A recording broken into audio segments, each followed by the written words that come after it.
I left my country to China just to work. Just to work. And then I kind of really loved it. And I thought it was a glamorous world kind of thing, but it was actually like very tough. So calisthenics is actually, it comes from this Greek word kalos, which just means beauty, and stenos, which means strength.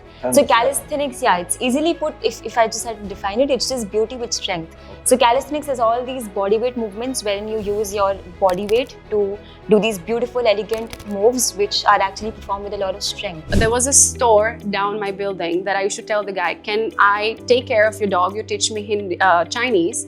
And I would spend time with them. I would eat over there. He would give me food because the amount of money we used to get was very less compared to what, to survive over there. I feel like I've been blessed in a lot of ways, and I never planned to become a yoga teacher. I never planned to, get into calisthenics. It just happened. It was almost like I was given, the gift of yoga. I didn't live only in China. I was in China, then I went to South Korea, I've been to Thailand, then I went to Hong Kong. Then I've traveled a lot working as a model. It actually all started because of dancing, because I wanted to dance more. I started choreographing dancing. And very soon I realized to become a good dancer, I don't just, need dancing. I've got to have a good body, which is strong and flexible. So this is where calisthenics and yoga was, brought into picture in my routine. I try to be very positive despite a lot of negativities. So if I see something that is not going well, I'm like, okay, maybe there is a reason for that not going well. Maybe that's a sign for me to actually do something else, or maybe that's a sign for me to not insist on that.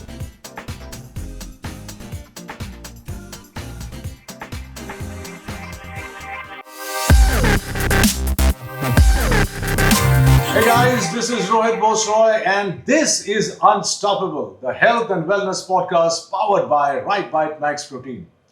Today, I'm terribly excited to be joined by two amazing women who made their marks in their own unique ways. First up, of course, we have the gorgeous Larissa Bonesi, the Brazilian model and actress who's made a name in the world of modeling and Bollywood, and she's more Indian than a lot of Indians I know.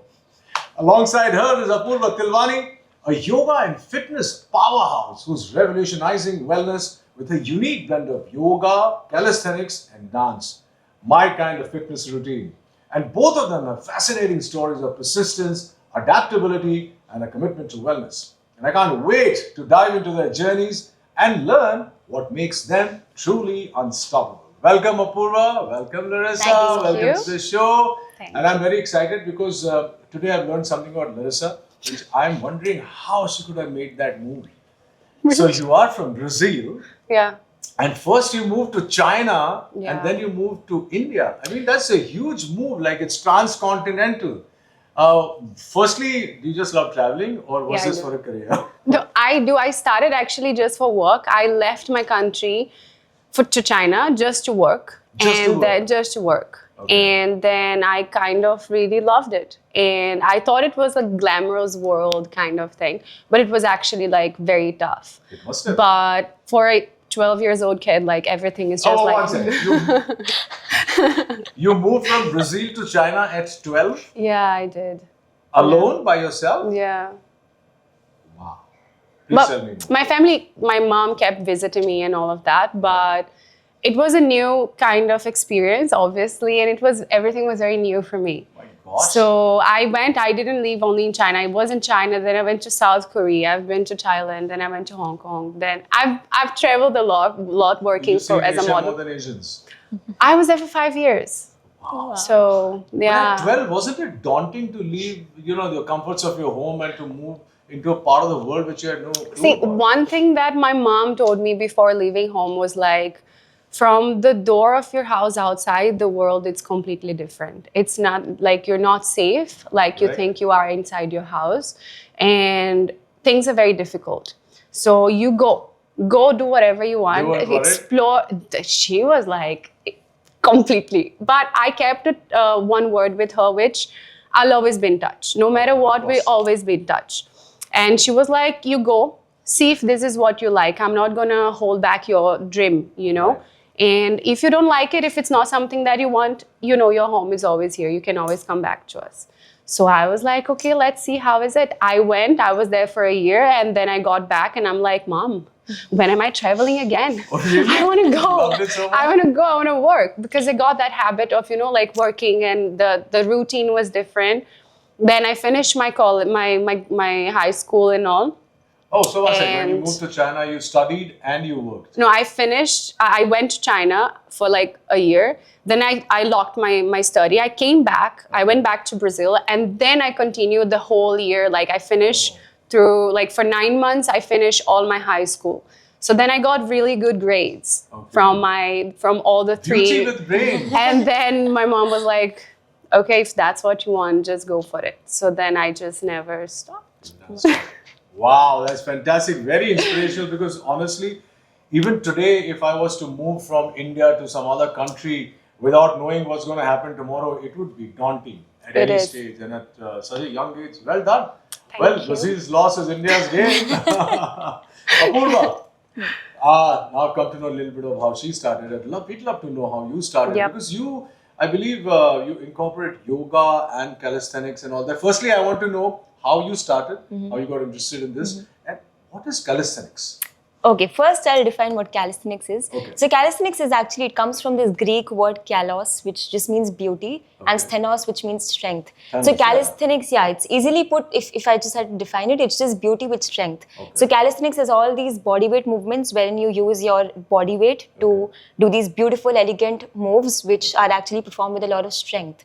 So you know how we do push-ups and pull-ups, and then there are these levers that you would see people doing handstands and everything. These are all part of calisthenics. Calisthenics, okay. Yeah, so push-ups and simply pull-ups put, are like simply put, it's just body weight. Everything that you would probably do in a gym with weights, in calisthenics, it's pretty much the same movements but with your body weight. So you use this as resistance. Nice. So that's what calisthenics is. Starting with my story of how I got into it, it's actually pretty interesting because when I started, I was actually the complete opposite. I was completely against fitness. I was very skinny. I was unfit in, every aspect and every definition. I would eat nothing nice. I would just survive on, Maggie and chips and I don't know what. Gosh. Yeah, I was literally that. And We've all gone through that. I know. I was very thin. You can use the word malnourished because I was very weak. But I remember being good, good in grades. I was like a good disciplined kid. Yeah, I was a good studious kid. I would get good marks. I was a topper. I got like 96.2% in 12 boards and everything. I topped my school. So I come from this background, right? All this was up until I think 17 years of age when I finally went to my college in Miranda House, Delhi University. Yeah, so there I joined this dance society, Western Dance Society, and for those 2 years I was just completely into it. I didn't study at all. I just remembering dancing from 8 a.m. to 8 p.m. in my college. And then third year the pandemic happened, and this was the turning point in my life. So during the pandemic, the lockdown, since I had so much time, I thought, why not let's do things which I really love, and I don't even have to worry about the result of it because I just have so much time. I'll just, spend time dancing. So it actually all started because of dancing, because I wanted to dance more. I started choreographing dancing. And very soon I realized to become a good dancer, I don't just, need dancing. I've got to have a good body, which is strong and flexible. Correct. So this is where calisthenics and yoga was, brought into picture in my routine. So you started for yourself. Yeah, it actually was because of dancing. It's funny because I am completely into, calisthenics and yoga now, but it all started because of dancing, because I wanted to become a good dancer. So I just, I started doing these body weight simple movements, and I started working on my flexibility, doing some yoga. So you studied yourself? You taught yourself? Yeah, completely. So I remember practicing in this 8 hours per day I would spend in this little room of mine, which I would call as my dance room, Okay. And I would just record my videos. I would check my form and I'd be like, okay, this works. This was the whole thing. My longest, for the longest time that I remember, I've always been my own coach. I never had a coach as such. I would just watch people on Instagram, YouTube, get inspired, learn from videos, and I taught myself. So you are from Delhi? No, I'm actually from Bhopal, Madhya Pradesh. And I now- went to Delhi for my college, and now I live in Mumbai. Okay. Yeah. So yeah, that's my little You guys are story. very well traveled, actually. Yeah, but in India only.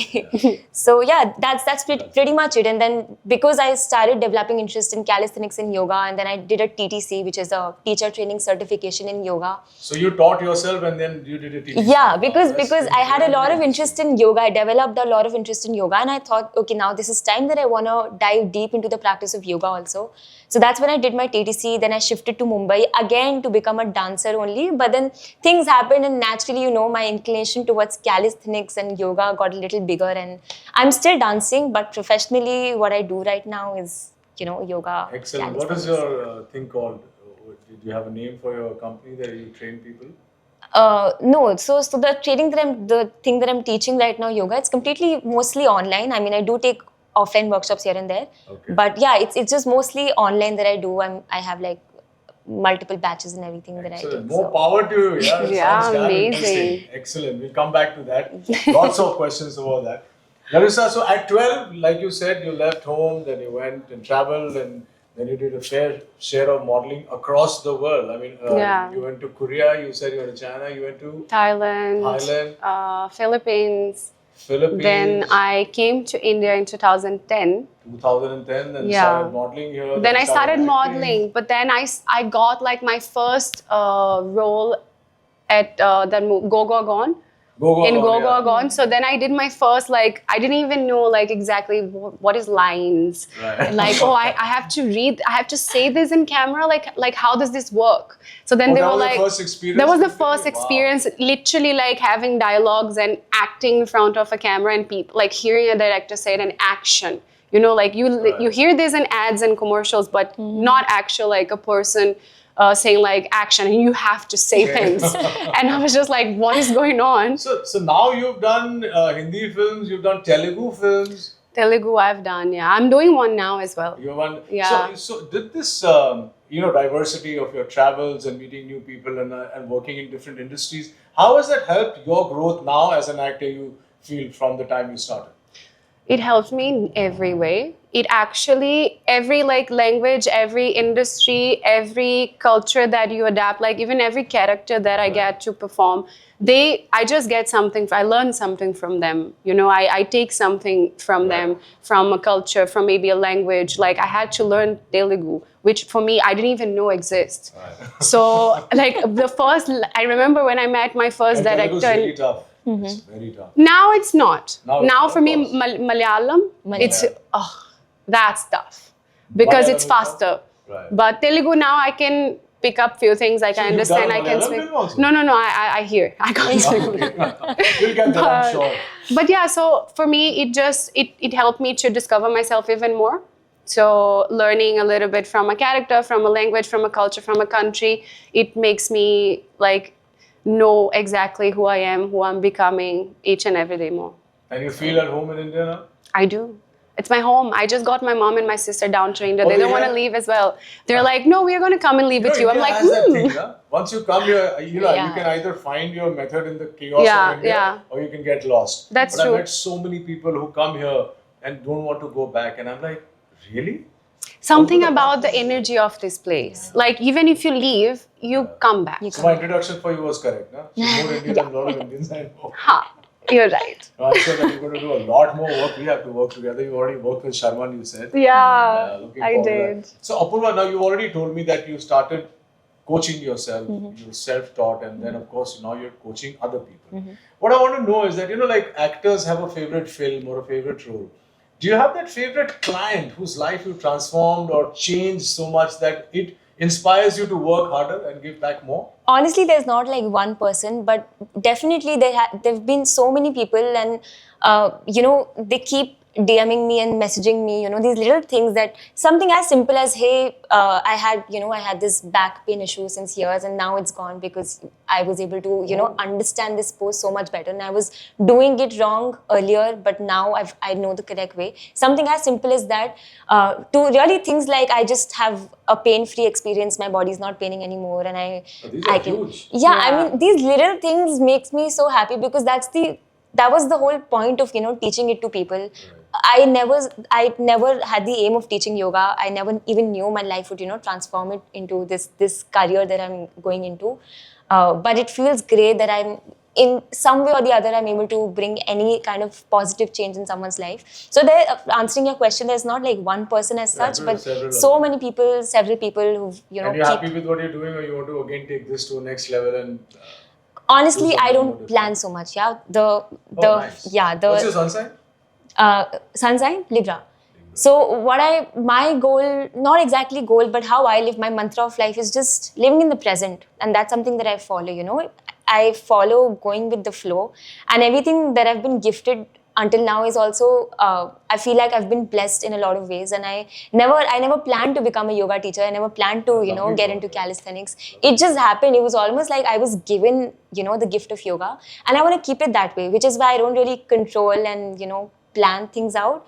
So I don't really have a plan as such. I will take whatever comes my way with utter gratitude. And I have in common with you. You knew what you were doing. You knew what you wanted to do. I had zero clue of what I wanted to do. I'm an accidental actor, and I'm very happy today that that accident happened. What about you? Do you dabble in things like yoga and calisthenics? Yeah, because I have known her for a while now. I have never seen her out of shape ever. So I want to know whether it's just good genes or you work hard. I was just talking to her inside. I was like, listen, I'm not the type of person who can sit and meditate. I've tried so hard. You have no idea. It's so hard. But I get anxiety just knowing that I'm there for 30 minutes, 40 minutes, and I'm just like, can't this get over? But she was just telling me a little bit and explaining me how it's like different types of yogas and everything. So I got really interested on what she was telling me. And obviously, it's not only sitting and meditating, relaxing. There's multiple kind of things. So I am more into the workout thing. Like I need to get tired. I need to feel like I'm moving. I become like a monkey in the gym. Like gym or... I was more loyal to the gym for the longest, but it's been quite a while. I have stopped being that loyal. So why is that? Where have you gone? Nowhere. I just haven't gone like hard the way I was going before.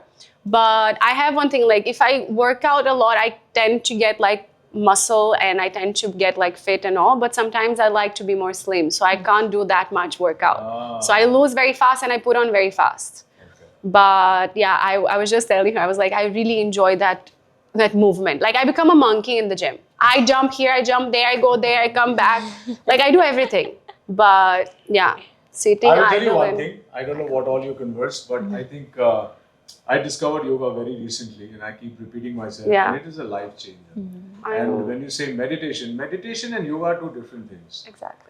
Meditation, of course, right now you feel, oh gosh, how can I sit for 30 minutes? Once you start meditating, I can write it down. And I have so much conviction, and that's why I'm telling you this. Your life will change as you know it today. That feeling that you're getting, I get anxious, what am I doing here? All that goes out of the window, especially a combination of yoga and meditation. Yeah. So that brings me back to you. Yoga के benefits क्या है? Because lots of people like her and me also before 2 years they say, अरे यार yoga वैसे बैठना पड़ेगा, ये करना पड़ेगा. You are now mixing two different fields like calisthenics and yoga. So please explain to me, because I have no knowledge about it. How does that work? I mean, mindfulness of yoga and the activity of calisthenics. That's exactly how it works, right? It balances out. So there is a synergy between these two, because one teaches you, for example, yoga for me teaches me how to be calm and composed throughout. Correct. So, simple things like if I got stuck in, Mumbai's traffic, as we all know it, that's exactly where my yoga comes to use. That's exactly where I remind myself that this exactly is the place where I want to stay calm and composed, and I don't want to lose my shit, because that's exactly why I practice. On the other hand, calisthenics, what it does to me is it gives me a lot of power and strength.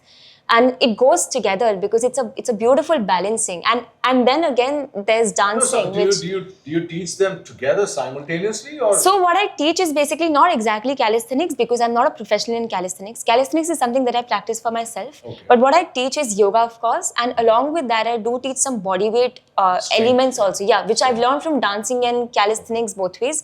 Because I believe if I just talk about physically, I'm not talking about the spiritual aspect of yoga. If I just talk about physical growth, growth of the body, then I do feel there are some things that the asanas miss out on, which I try to complete with other practices. Nice. So it's just for that I, when I'm teaching, I'm including yogasanas, and then I do include other bodyweight elements also, some fun fitness circuits, some push-ups here and there, just to make sure How that do you incorporate dance into this? I don't incorporate dance exactly, but from dancing, I've learned, fluidity and a lot of rhythm and a lot of connection with the body. So that's exactly what I try to teach also. So while I'm doing any asana, or if you know what vinyasa is, which is just connection of asanas and doing a flow out of it, then that's where dancing comes to use, because then I would know how to connect those asanas together, how to put them together. You have to do a class. This sounds I very will. good. It sounds very interesting. No, that's what there's very different styles. So if you're full of energy, there's you can make use of Ashtanga Vinyasa, which would be great to you. So But I'm not going to be able to apply that on traffics. I will definitely not For be. that, we'll send you to Vipassana.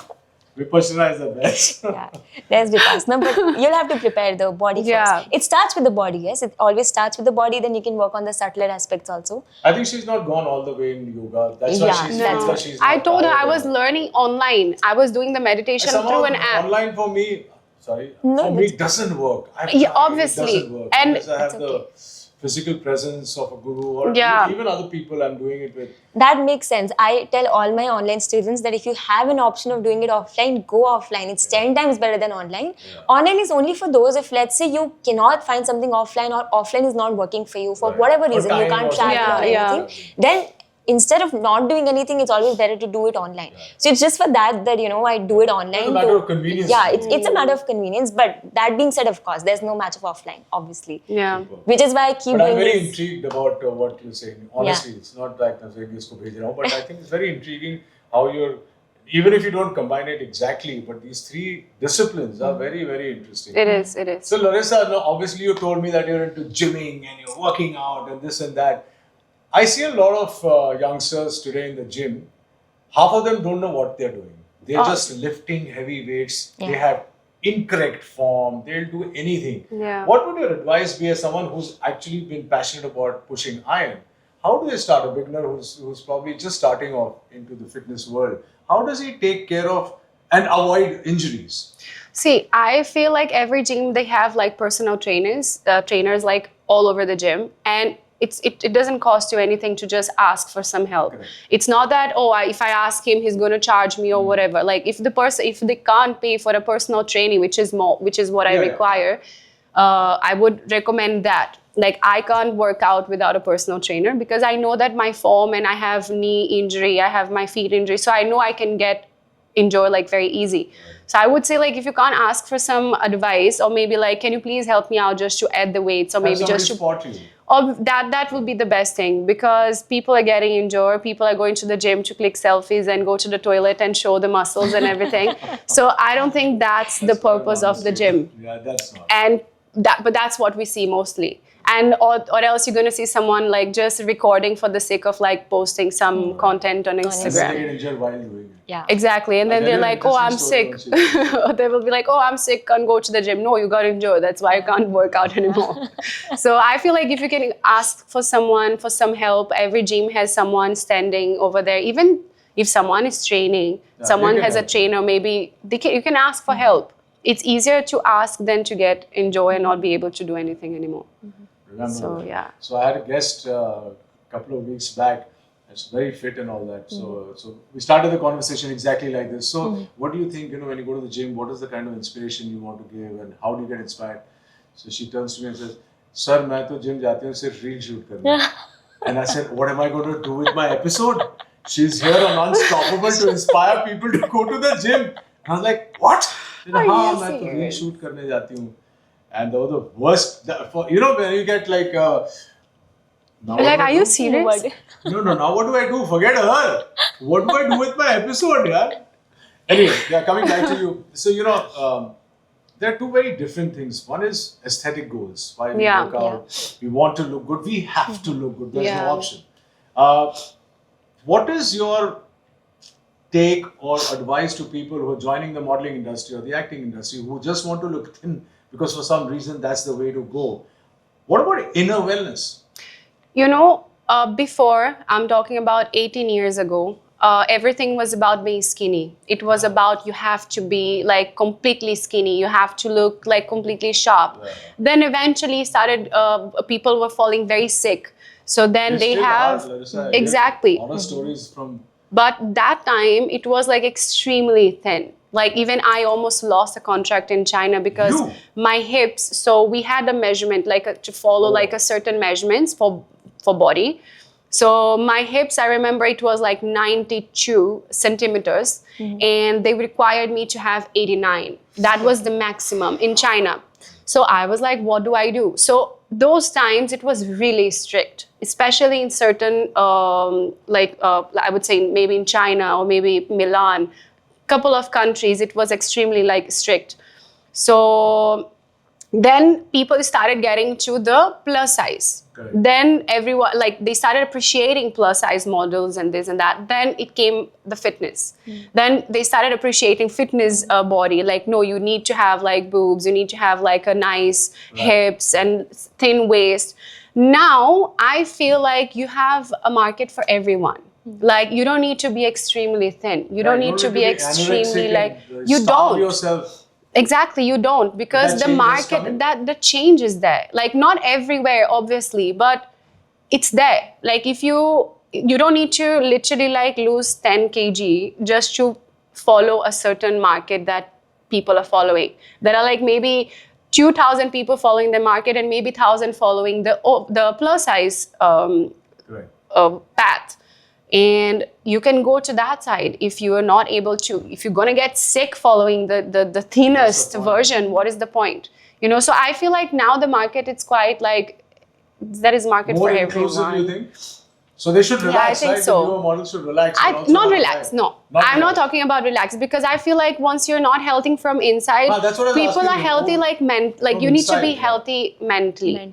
Like mentally and from inside. Because if you're not healthy from inside, no matter what's your shape, you're going to be unhealthy anyway. Like you're going to look... How did you keep yourself healthy from the inside and healthy from your mind? Because, you know, we have a 24/7 stress factor. That's true. You have to look a certain way. You have to perform a certain way. Sometimes you don't get time to work out or eat properly. How do you keep yourself healthy mentally? It's very hard. I'll be very honest, because we think like, no, it's a glamorous world, that it's this, is that, you can meet people, famous people, or maybe, no, you're in front of the camera, or maybe like you're around certain people from the industry. But it's not always like that. You don't have friends, first of all, because at the moment that you think that you can have, but it's like 2%. Because people see you as a competition, they won't see you as a friend. If they have to, if you and the person are in the final for something, they will not leave the position for you. They will be there throughout. So they see you in that way. So our mind is constantly like having that kind of like, what if I can't do it? Or maybe, you know, what am I going to do? Like, what is happening? Why am I feeling sad today? Why am I feeling so stressed? Why there are so much? I've gone through it. I have been through it. Like, to feel like there is so much pressure in your mind, in your life, that you're like, can I actually make it? Like, am I going to make it? You know? And it is not easy, because people think like, oh no, she's posting a selfie, smiling on Instagram. Life is beautiful. They have everything.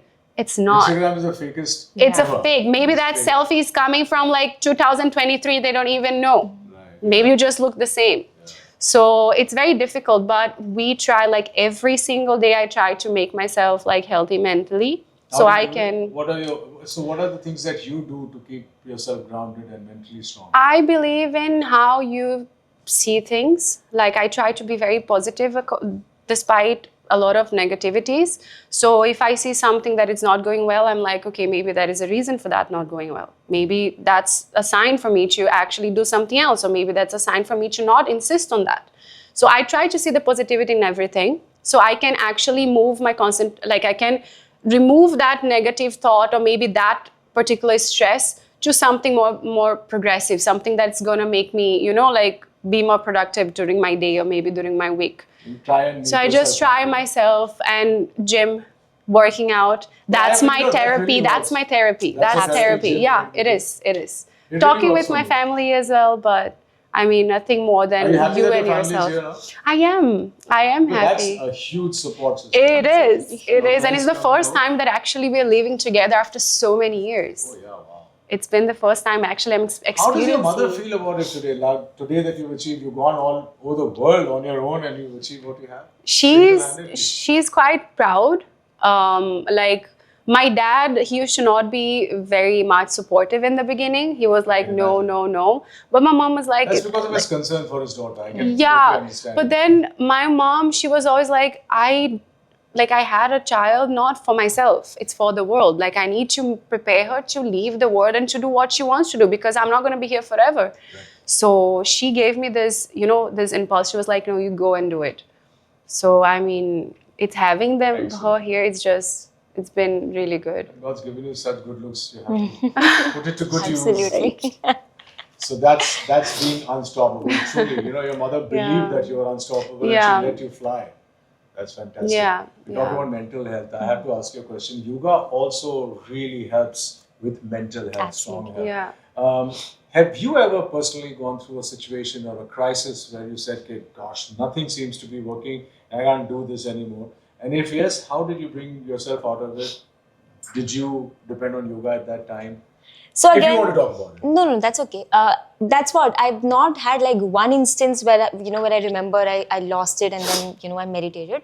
But of course, we're living in this world, right? We're constantly surrounded, with so many. We're constantly in stress. There's so much happening. We're constantly chasing things. So it's very common for us to, a lot of times we have these breakdowns and we don't feel good. And I'm also human, right? Even when I have so much practice behind me, I've practiced so much. Even then, there are days when I just don't feel good and I am crying for no reason. So that's exactly where my practice helps me a lot. I remember so many. Does this happen to you? Yeah, absolutely. There's so many moments where I'm just not feeling good, and I don't even have any reason for it. It's just like I'm crying and I don't feel good for whatever reason, and then there's nothing else that could fix it but my practice. I would just show up on my mat. I won't do anything fancy on the mat, but just like spending time on the mat, could be meditating, could be doing some pranayama, could be doing some breathing, could be just doing some little flow, or just maybe sitting on the mat, anything.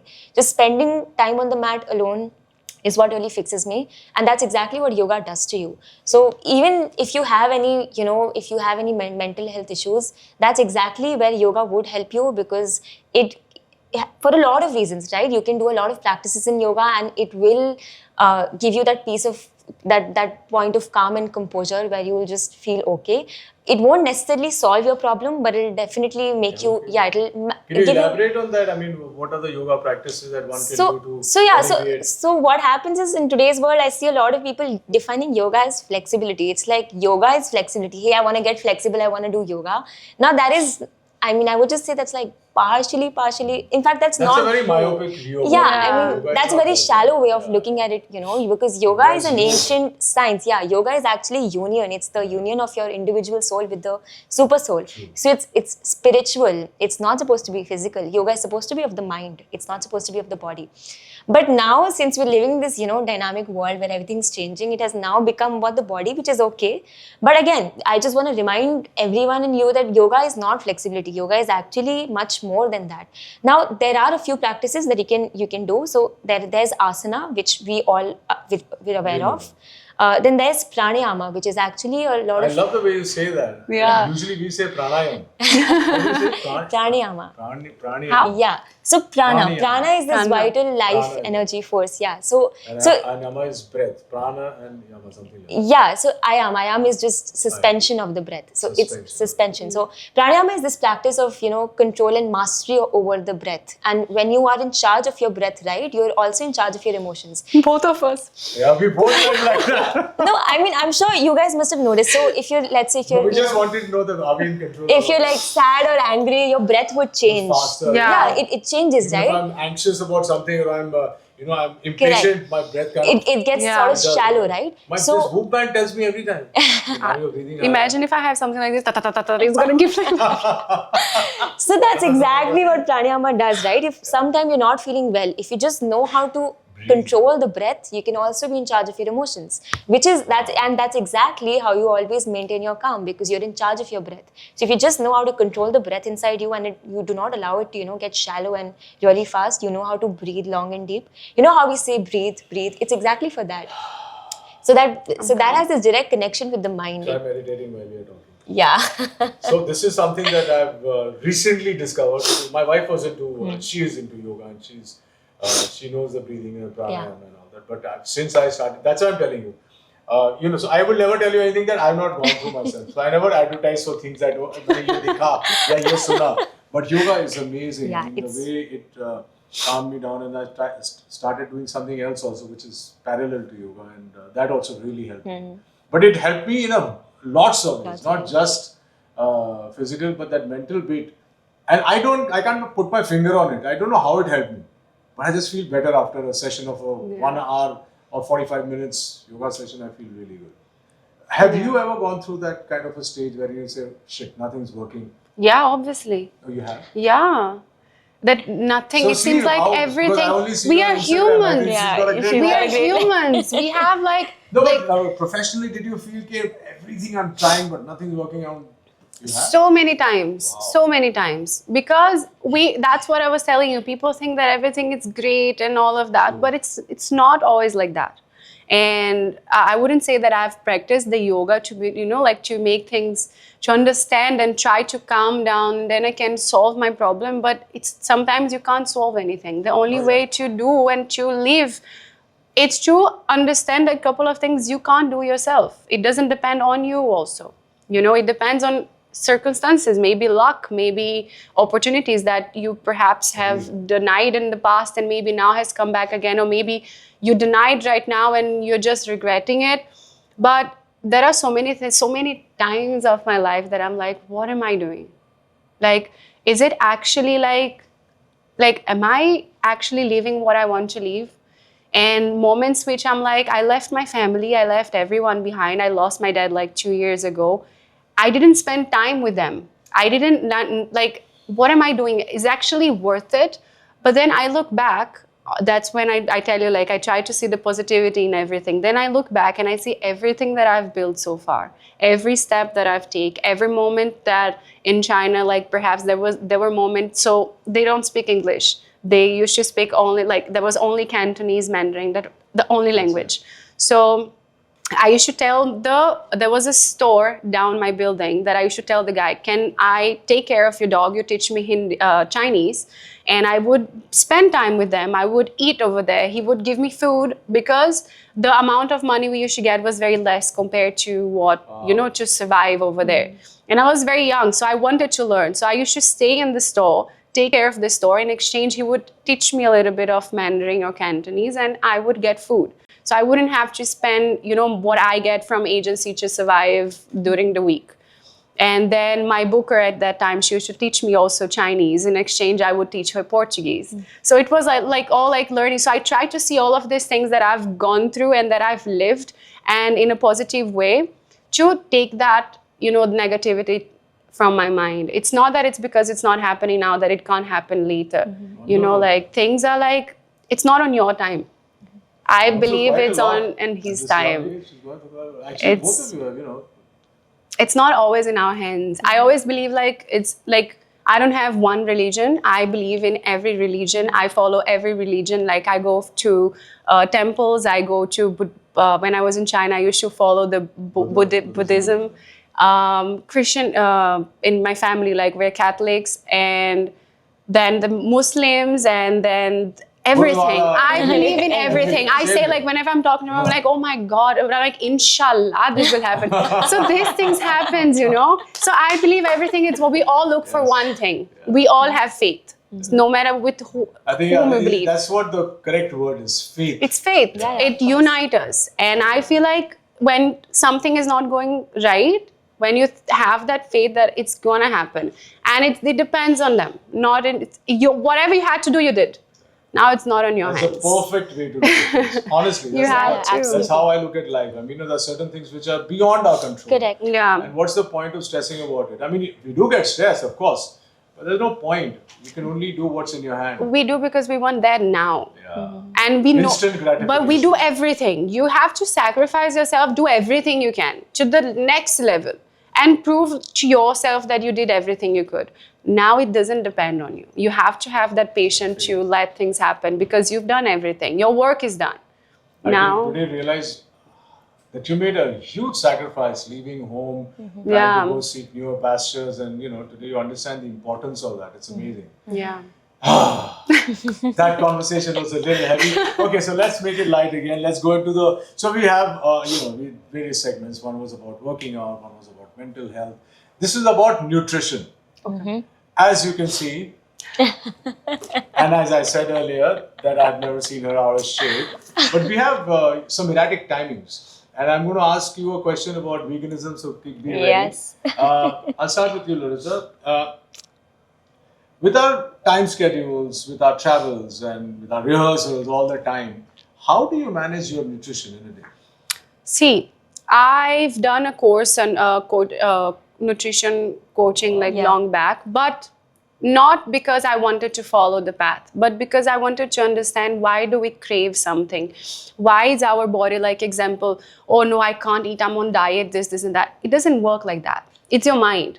You can stop, like example, I believe, if I want to have an ice cream right now, if I don't have it, my body automatically, I will feel like I had it because I'm going to put on weight for not having it instead of me having just a bite. It won't kill me. Oh, really? It won't kill me. Like it doesn't, I don't know, maybe she can correct me. But you having a bite of something that you're actually craving for, it won't kill you. It won't make you put on 2, 3, 4, 5 kgs. Right. You have to have the balance. You need to know your limits. Like you can eat anything. If you want to have a certain shape, you need to make a sacrifice. Like right now, I don't have to follow any nutrition, any diet or anything because I don't need any specific body shape. But if I do, I will follow like a restrict kind of diet. But if I don't, I will eat whatever I feel like. Like I can have... Whatever makes you happy also. Yeah, and if it's craving, if it's something that I'm craving, it's not that I'm going to be like, oh, I crave for, let's say, praline ice cream. It's not that, oh, there is chocolate ice cream. I'll have that. No, I'm craving for praline ice cream, not chocolate ice cream. Why do I need to have that? So that balance, that kind of knowledge of what you can, what you can't have it. And I feel like if you want to eat, you can eat. You can eat. I'm sorry. Yeah, it's right. Yeah, because she can correct me. What do you think? Have you ever eliminated anything from your diet because you know that is bad for you? See, like a vegetarian, non-vegetarian. the moment we know our body, you know what it suits you, what it doesn't suit you. Like if I can't have milk, so I can only have lactose free. So if I have an ice cream, I know that's going to make me feel sick. It's knowing my body. It's my decision to have it or not. It's not that I'm going to restrict myself from that. Of course I do. Even though I will feel sick, I will have it. Like French fries. I am obsessed with French fries. I can have French fries all day. Not when I'm working though. Like when I'm shooting, when I'm on set, I can't eat at all. Right. At all. So like if I feel like having, I'll have. But we know our body, you know. So you know how it's going to react. Like in the night, if you eat carbs, you know that you're going to wake up a little bloated. So it's your choice. You want to have it, you don't want to have it. Sometimes I do want to have it, so I'll have it, you know. I'll have it. But then next day, I'll suffer the consequences, you know. That's my mantra to her. Somebody else on the show said, you know, are you saying that you can have whatever you want and go and burn it out of the gym? I said, yeah, that's exactly what I'm saying. You have to be mindful. Okay, you're working out. Meal, then next day I'll make sure that I'm in calorie deficit. I'll go there, I'll work out, and I'll run. Exactly. You're vegan. Yes. Okay. Now for the longest time, I thought, my gosh, it's very, very difficult to do. How do you eliminate almost everything that you've enjoyed in life? It's true. How? So why did you turn vegan? And you're from Indore, you said. Bhopal, Madhya Pradesh. Bhopal में तो अच्छा खाना खाते हैं यार. बिल्कुल. Absolutely. तो आप vegan कब बनी, क्यों बनी, और आपको क्या? The biggest myth. Or the biggest question I have is that vegan में protein कहाँ से आता है? So I recently turned vegan. It's only in this January that I turned vegan, and I've been vegetarian my whole life. So I never ate non-vegetarian. I was always vegetarian, and the vegetarian that I was, let me come back to that topic. The vegetarian that I was heavily dependent on dairy. So not one day that I would, imagine myself not eating any dairy product, because every plate, every meal that I would have like this big bowl of curd. I would have 100 grams of paneer. I wouldn't eat a roti without ghee. It would just not work for me. So I'm coming from a place where even if I'm going out for restaurants, right? If I'm going out for a meal, for something that I like, I would just, it was fixed what I would eat. I would just order paneer tikka masala with the tandoori roti. That was my favorite meal. But only recently, I think because of my yoga practice, right? I think I've become very compassionate towards everyone around me, right? So that's when I realized that, the meat industry and the dairy industry, they're pretty much the same thing. And I don't want to be vegetarian, and I don't want to, eat all of these things, because I feel like I'm being cruel, and it's just a personal choice. It's not like it's just something that I felt, right? Yeah. I just had this guilt inside of me, and I didn't want to eat anything with that guilt, and that's exactly why I turned vegan. So it was not because of any health reason that dairy was not suiting me, or I was lactose intolerant or anything as such.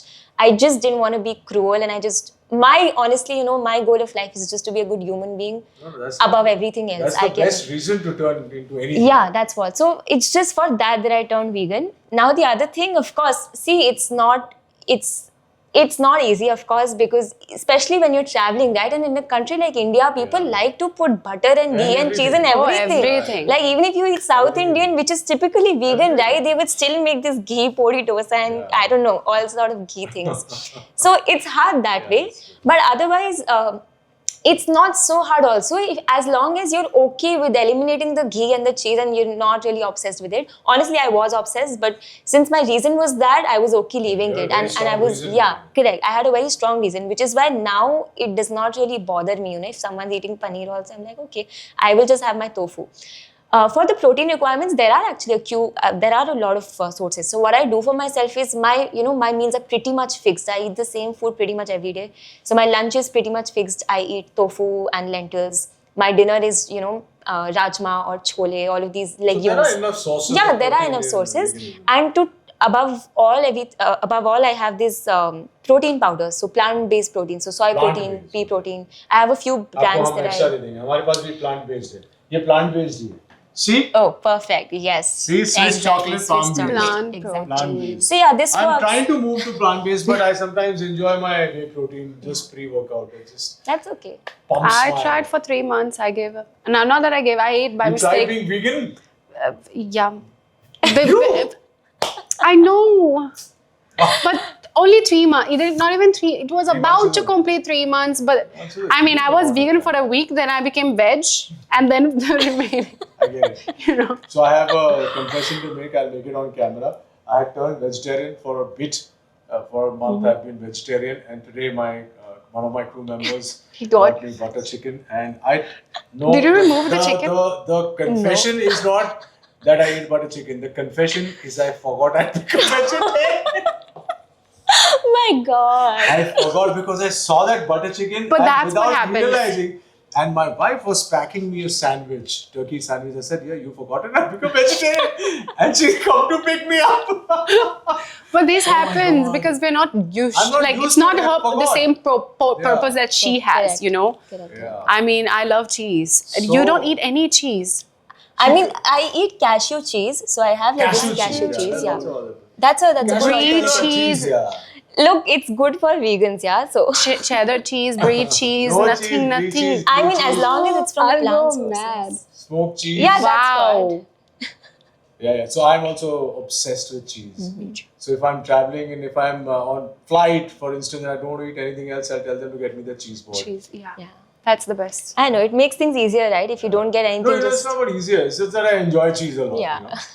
Everything that you put cheese, it's perfect. Okay, so thank you guys for being here. Those are lots of questions. And I'm so glad to have both of you. Two completely different worlds merging into one. And before we go, we have a lovely segment because I've asked you so many questions. It's called the Ask Rohit segment. Oh my God. Okay. Where you can ask me one question of your choice, hopefully to do with health and fitness and all of that. Okay. What do you You start want to with? start? I just want to know how you started. I mean, what was the first time? When was the first time when the term fitness came into your life? Very recently. I was never into fitness. I was never into working out. I've never gone to the gym. And somehow when you're in your 20s and your 30s, your BMR is so high that I could have pizzas and burgers and it never affected me. And I was always, I wouldn't say fit, but I was always healthy. And I didn't look like a bodybuilder and all that, but I was never interested. In my 40s or my late 30s, 40s actually, early 40s, I decided, no, yaar, I also want to be like Salman Khan. I want to be like Tiger Shroff. They're just names, but I wanted to be fit and I also wanted to prove to myself that I can do it. My brother's always been very, very fit. And I started going to the gym with an intention of continuity. Because earlier I used to go, not go, kiya, nahi kiya, waisi khana kha liya, butter chicken kha liya. So that's how I started. And once I started going to the gym regularly, I got addicted to it. Yeah. And that's the best form of addiction. Correct. I used to run for an hour, I still do. Now, of course, the knees and all are kind of acting up, but otherwise, this treadmill is a bad thing. So now I tell people, walk as much as you can for an hour if you can, and I work out come what may. Only times I cheat is when I'm traveling, supposing I'm, for instance, in America, it's very difficult to find this thing. Everybody says that every corner is a gym, but it's quite tough. So, but yeah, that's the way I got into it. And then once you see the results and when I meet people say, Rohit, how do you keep looking the same for so many years? It's an impetus. Of course, it's a compliment, but it's an impetus to work harder. Yeah. So that's how I started. And what is your goal in fitness? Like, where do you want to achieve? What do you want to achieve? So I'm very close to where I want to be. 4 years back, I did a film called Mumbai Saga with John Abraham. And as John is probably one of the fittest and the biggest looking actor, I said, I don't want to get lost in the same frame because the entire film, whenever John is there, I'm there. So we're in the same frame almost the entire film. And I said, I don't want to get lost in the film that people are only looking, anyway they'll be looking at John. But I want them to move their eye and look at me and say, Arey, yeah. So I created a body with 8 packs and boulder shoulders and looking, my tricep was bigger than him. He told me this. Yeah. So that was then. Now I want a body like yours. I want a lean body. No, I'm very sure. I want a swimmer's body. I want a lean body. I want to be hard and all of that. Yeah. I still want I'm not focusing so much on my six pack. I want. Now the whole desire is to be fit and healthy from within. Healthy, correct. Nice. Now since COVID, my whole thought process has changed. I'd rather be happy and healthy. A couple of pounds here and there. But yeah, to answer your question, swimmer's body. Nice. That's the body. So Very guys, nice. thank you very much. Before we go, I want you to, the whole concept of Unstoppable is to inspire our audiences to get into fitness, to be healthy, not just the aesthetic kind, but the inner wellness and mentally resilient kind. So before we go, we call it the RiteBite Max Protein Keep Going Mantra. Starting with you, tell our audiences that how do they keep going in the face of adversity? What is your personal thought? I would just say one thing that works for me also and would work for others also, I think, is just spending enough time with yourself, which I think most people don't do, right? Especially, city dwellers, people who live in the cities and you're working for hours. We hardly spend time with ourselves. We're just so busy working and doing things and jumping from one thing to the other that you don't really come back to yourself. You don't reflect back. You don't introspect yourself, and you don't see, how were the last 24 hours spent? What choices did you make? What people did you, meet? What do you eat? And all of these things. So my suggestion, my mantra, what I follow is just spend enough time with yourself. It could be as less as 5 minutes and then you can increase. But just enough, me time wherein you can just reflect and introspect of whatever choices you made, because at the end of the day, you've got to fix yourself, yes, because everything, all the problems that we often, see comes from within, it comes from the mind. So once you fix this, once you spend enough time inside, within you, is when 90% of your problems will also go away. So that's something that I would suggest. That's very good, in fact.